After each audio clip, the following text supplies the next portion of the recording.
YouTube channel UTO ஒரு space விட்டு TV போடுங்க யூனிவர்சல் டெம்பிள் ஆர்கனைசேஷன் டிவி நம்ம யூடியூப் சேனலுக்காக இன்னைக்கு நம்ம ஸ்ரீ சாய்பாபா ஆலயம் அமைந்திருக்கிற இடம் நம்பர் 1 சாய்பாபா கோயில் street Gowrivakkam east Tambaram Chennai 6,73,000 phone number 044-2278-0195 cell number is 9940051055 அப்படின்ற ஒரு நம்பர்ல இன்னைக்கு நம்ம நீங்க ஏதாவது ஹெல்ப் பண்ணணும் பேமெண்ட் பண்ணணும் டொனேஷன் பண்ணணும்னா சொல்லி you can contact through this contact number friends. So இன்னைக்கு நம்ம பார்க்க போகிறது ரொம்ப ஒரு ஷார்ட்டான வீடியோஸ் தான். இன்னைக்கு நம்ம எப்பவுமே வியாழக்கிழமை ஒரு பாபா தரிசனம் பண்ணுவோம், 2 பாபா தரிசனம் பண்ணுவோம். இன்னைக்கு நீங்க பாருங்க ஃப்ரெண்ட்ஸ் நம்ம எவ்வளோ பாபாவை தரிசனம் பண்ணிட்டு இருக்கோம். Very well so happy about it, no words. So இன்றைக்கி நம்ம பார்க்கும்பொழுது இந்த இடம் எங்கே இருக்குன்னா கௌரிவாக்கம் பாபா கோயில் தான். நீங்கள் கௌரிவாக்கம் சொன்னாலே ஒரு லேண்ட்மார்க் நம்ம பாபா கோயில் மட்டும்தான். more than 25 years இந்த கோயில் வந்து ரொம்ப பழமையான ஒரு கோவில். மேலும் பல அற்புதங்கள் அதிசயங்கள் பல லட்சக்கணக்கான மக்கள் வந்து பக்தர்கள் வந்து சாய் டிவோட்டீஸ் வந்து இங்கே வழிபடுகிற ஒரு அற்புதமான ஒரு திருக்கோயில் தான் நம்மளுடைய கோயில். இந்த கோயிலில் நீங்கள் வரும்பொழுது உள்ளே வரும்போது நீங்கள் வந்து லெஃப்ட் சைடில் சரிப்பா உள்ளே வரும்போது ரைட் சைடில் இந்த ஷாப் ஒன்று இருக்குது. இந்த ஷாப்பில் நீங்கள் வந்து பாபா வேற என்ன வச்சிருக்கீங்க? உங்க பேர் சொல்லுங்க சார். உங்க பேர் சொல்லுங்க. சாந்தி. உங்க பேர் ஜோதி. சாந்தி அவங்க பேர் ஜோதி. சொல்லுங்கப்பா. பாபா சொல்லுங்க. பாபா சொல்லுங்க. புக்ஸ் எல்லாம் இருக்கும். காட்டு பாபி. இங்க வந்து அவங்கள காட்டு பாபி. அகல் விளக்கெல்லாம் ஏற்ற மாட்டோம், கேண்டில் மட்டும். இது வந்து பாபாவா வந்து சொன்னது. ஓ சூப்பர். சரிப்பா அப்படி பின்னாடி போயிட்டோம் சொல்கிறேன்ப்பா. இப்போ நீங்கள் பாருங்கள் ஃப்ரெண்ட்ஸ், இப்போ நம்ம வந்து இவங்க என்ன சொல்கிறாங்கன்னா ஜோதி அவங்க ஜோதி என்ன சொல்கிறாங்கன்னா பாபாவே வந்து சொன்னதான் இந்த கோயிலில் வந்து எல்லாருமே மெழுகுவத்தி வச்சு இங்கே விளக்கேற்றிட்டு இருக்கிறாங்க. ரொம்ப சந்தோஷமான ஒரு விஷயம். So thank you so much for sharing this wonderful information to us. அதே மாதிரி இங்கே பாபாவோடைய திங்ஸ் உங்களுக்கு என்னென்ன வேணுமோ எல்லாமே இருக்குது. சாய் சச்சரிதத்துலேருந்து பாபாவுடைய ஆரத்திலேருந்து பாபா ஸ்டாச்சூஸ்லேருந்து பாபாவோட இந்த சச்சரிதம் இருக்குது. இந்த பார்த்தீங்களா சச்சரிதம் இருக்குது. உண்மையான சூப்பர் புக்கு இந்த புக்கு. சாய் இந்த புக்கும் இருக்குது. எல்லா புக்ஸுமே வச்சு அப்புறம் இங்கே 1008 புக்ஸ் இருக்குது எழுதுறதுக்கு இருக்குது. ஸோ நீங்கள் வந்து வேணும்னா நிச்சயமாக நீங்கள் வாங்கிட்டு போங்க. அவங்க கையால் வாங்கிட்டு போனால் ரொம்ப ராசியாக இருக்கும், நிறைய ஐஸ்வர்யம் கிடைக்கும். ஏன்னா பாபா கோயிலில் வந்து ஒரு பொருள் நம்ம வாங்குறோம்னா நிச்சயமாக ஷீரடியிலேருந்து இது டைரெக்டாக இங்கே இம்போர்ட் ஆகிட்டு இருக்கு. அதனால வந்து மிராக்கள் பேரே பார்த்தீங்களா மிராக்கள். இதை வாங்கிட்டு போனீங்கன்னா surely you will have a miracle through this instance. இதனால வந்து நிச்சயமாக உங்களுக்கு ஒரு பெரிய அற்புதம் நடக்கும் அப்படின்றது தான். ஸோ நீங்கள் நிறைய வச்சுருக்காங்க ஃப்ரெண்ட்ஸ். இப்போ நீங்கள் வந்து பார்த்தீங்கனாலே உங்களுக்கு தெரியும். கண்டிப்பாக நீங்களும் அதை வாங்கிக்கோங்கன்னு நான் உங்களுக்கு கேட்குறேன். கரெக்டாக சரிப்பா.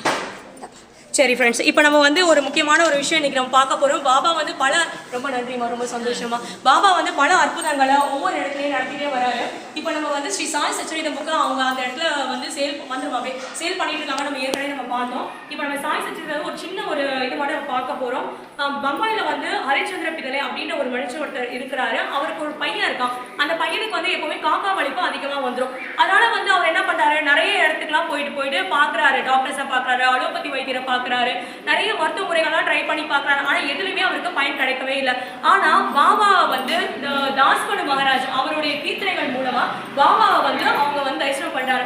தரிசனம் பண்ணும்பொழுது பாபாவுக்கு வந்து நிறைய பழங்கள் வெகுமதிகள் அதெல்லாம் வாங்கிட்டு பாபாவை போய் ஷீரடியில் போய் பார்க்க போகிறாரு. ஷீரடியில் பார்க்க போகும்போது என்ன நம்பிக்கையாக இருக்காரு, நம்ம பையனுக்கு காக்கா வலிப்பு இருக்கு, ஆனால் நிச்சயமாக அந்த பையன் குணமாயிடுவான். ஒரு நம்பிக்கை, பாபா மேலே ஒரு நம்பிக்கை.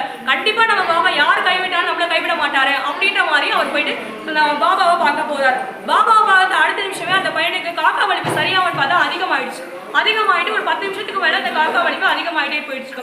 அப்போ அவங்க எல்லாருமே அவங்க அம்மா ரொம்ப அழ ஆரம்பிச்சிட்டு அப்போ என்ன சொல்கிறாங்கன்னா, ஒரு கோயிலுக்கு போகிறோம், அதாவது அவங்க அம்மா வந்து என்ன சொல்கிறாங்கன்னா, ஒரு கொள்ளைக்காரனுக்கு பயந்து ஒரு வீட்டில் போயிட்டு போனால் அந்த வீடு சரிஞ்சு விழுந்து போயிடுச்சு. புளிக்கு பயந்து ஓடி போனால் அது பசு ஒன்று வந்து கசாப்பு கடைக்காரர்கிட்ட வந்து மாட்டிக்கிச்சு. வெப்பம் தாங்க அது ஒரு மரத்தடியில் நம்ம ஒதுங்க போனோம்னா அந்த மரமே சாஞ்சு விழுந்துருச்சு.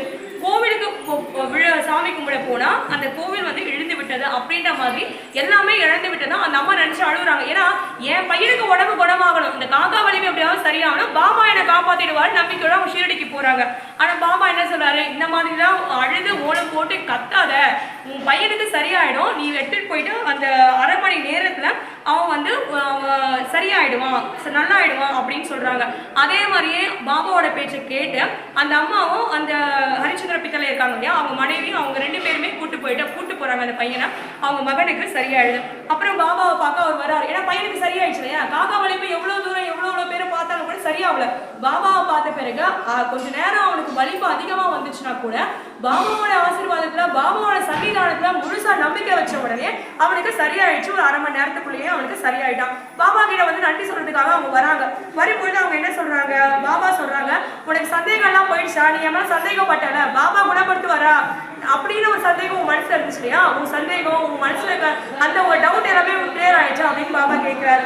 அதனால என்ன சொல்றாரு பாபா, நம்பிக்கையும் பொறுமையும் நிச்சயமா இருக்கும் பொழுது அறிவு உன்னை காப்பாத்துறாரு, கடவுள் உன்னை காப்பாத்துறாரு. அதனால நீ என் மேல நம்பிக்கை வை, நீ பொறுமையா இரு, நிச்சயமா நான் உனக்கு செய்யறேன் அப்படின்றதுதான் பாபா இந்த காக்காய் வலிப்புனா அந்த குழந்தை குணமா அப்படின்னு சொல்றாரு.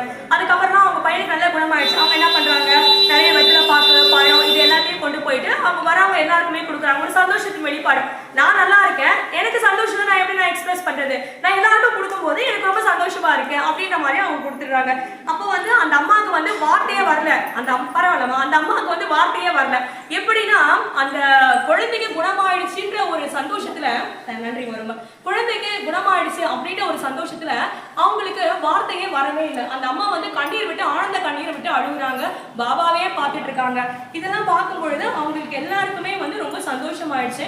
அதனால நம்ம என்ன சொல்றோம், முழு ஆத்மாவோட நம்பிக்கையோட பொறுமையோட பாபா கிட்ட நம்ம சரணாகதி அடைஞ்சோம்னா வாழ்க்கையில யார் கைவிட்டாலும் நிச்சயமா அவர் நம்மளை கைவிட மாட்டாரு, நிச்சயமா நம்மளுக்கு துணையா இருப்பாரு அப்படின்றது மட்டும் தான். பாபா இன்னொன்னு ஒண்ணு சொல்றாரு, நான் உனக்கு முன்னாடியே ஒரு 2 ரூபா நான் கொடுத்துருக்கேன், இப்போ நான் உனக்கு ஒரு 3 ரூபா கொடுக்குறேன், அதை எடுத்துட்டு போயிட்டு உன்னை பூஜை அடையில வச்சுக்கோ, நீ நல்லா இருப்ப, நீ நன்மை அடைவாய் அப்படின்னு சொல்றாரு.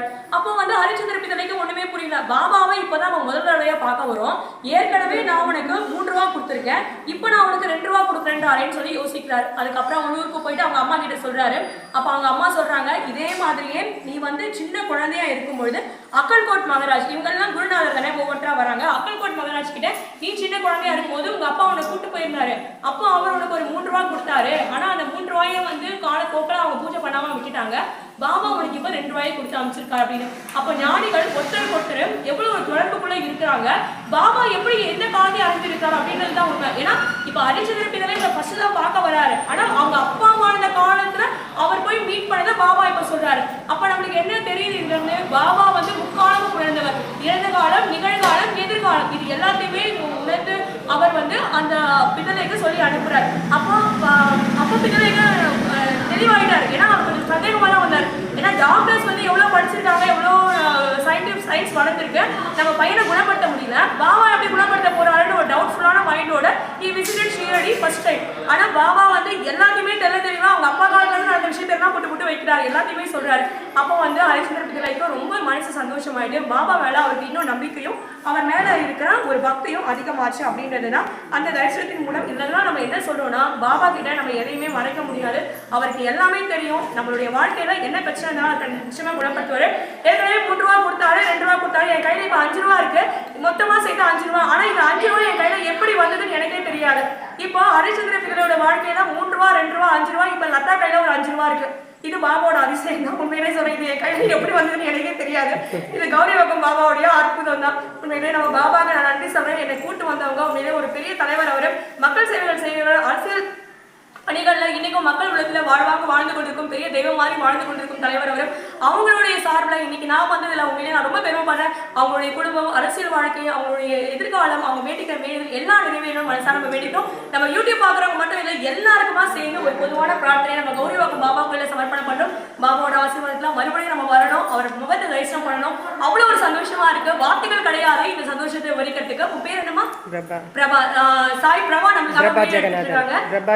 பிரபா ஜெகநாதன் மேலே அவங்களும் அவங்க வேண்டுதல் நிறைவேறணும் வேண்டிக்கிறோம். ரொம்ப தேங்க்யூ பிரபா. அதே மாதிரி ஜோதி, சாந்தி, சாய்ராம் எல்லாருமே நன்றி சொல்றோம். இங்க வரவங்க எல்லாருமே நம்ம மேல அவ்வளவு ஒரு அன்பையும் ஆசையும் வச்சிருக்காங்க. அவங்க எல்லாரும் அன்புக்கும் மனசார நம்ம நன்றி சொல்றோம். இது எல்லாத்துக்குமே காணும் பாபா தான். பாபாவுக்கு நம்ம நன்றி சொல்றோம். ஓம் ஸ்ரீ சச்சிதானந்த சத்குரு சாய்நாத் மகாராஜ் கி ஜெய். நம்ம சச்சரிதம் படிங்க, நிச்சயமா உங்க வாழ்க்கையில ஒரு பெரிய மாற்றம் ஏற்படும். ஓம் சாய்ராம், ஸ்ரீ சாய்ராம், ஜெய் ஜெய் சாய்ராம். ஜெய் சாய்ராம். தேங்க்யூ பா. தேங்க்யூ.